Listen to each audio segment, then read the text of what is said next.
Assalamu alaikum. It's me boy Masud Sultan and welcome to my blog 71. তো আজকের ব্লগটা হবে সীতাকুণ্ডের আরেকটি লুকায়িত ঝর্ণা ঝরঝরি ঝর্ণা, যেটা এখন সবার কাছে বেশ পরিচিত হয়ে উঠছে। তো যার জন্য আপনারা সীতাকুণ্ডের প্রান্তিশিলা চলে আসতে হবে এবং প্রান্তিশিলা থেকে একটা অটো কিংবা সিএনজি নিয়ে জাস্ট 5 মিনিট চললে পেয়ে যাবেন ঢাকা চট্টগ্রাম রেলপথ দেখতে পাবেন।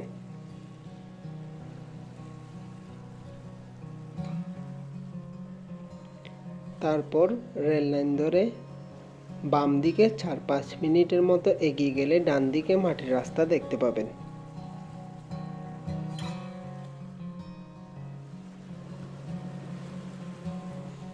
মাটির রাস্তা হাঁটার সময় খুব পিচ্ছিল এবং খাদা থাকে, যার কারণে হাঁটতে খুব অস্বস্তি এবং বিরক্তিকর লাগে।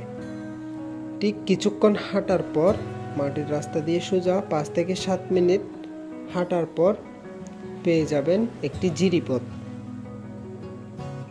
তারপর জিরিপথ ধরে 5 থেকে 7 মিনিট হাঁটার পর কিংবা আপনার 10 থেকে 15 মিনিটও লেগে যেতে পারে। জিরিপথ দিয়ে হাঁটতে খুব একটা কষ্ট হয়, যার কারণ হলো আমরা খালি পায়ে গিয়েছিলাম। আপনারা চাইলে আপনাদের জিরিপথে ব্যবহার করার জুতা কিংবা গ্রিপ করে ঠিক ওই রকম কিছু স্যান্ডেল রয়েছে, জুতা রয়েছে, ওগুলো নিয়ে যেতে পারেন। তারপর জিরিপথ দিয়ে 10 থেকে 15 মিনিট হাঁটার পর আপনারা একটা উঁচু পাহাড় দেখতে পাবেন।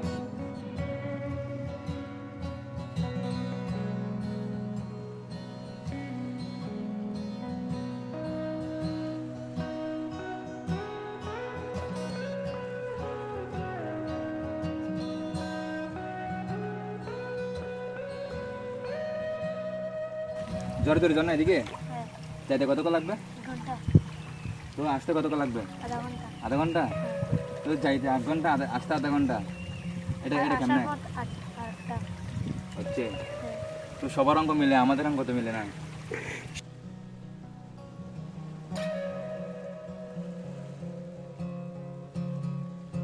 ঝর্ণায় যাওয়ার সময় সবচেয়ে কষ্টকর হচ্ছে ঝর্ণায় যাওয়ার ট্রেলগুলো, আর তার চেয়ে বেশি কষ্টকর হচ্ছে এই খাড়া পাহাড়, যেখানে আপনাকে থাকতে হয় ঝুঁকের ভয় কিংবা বিভিন্ন কাটার ভয়।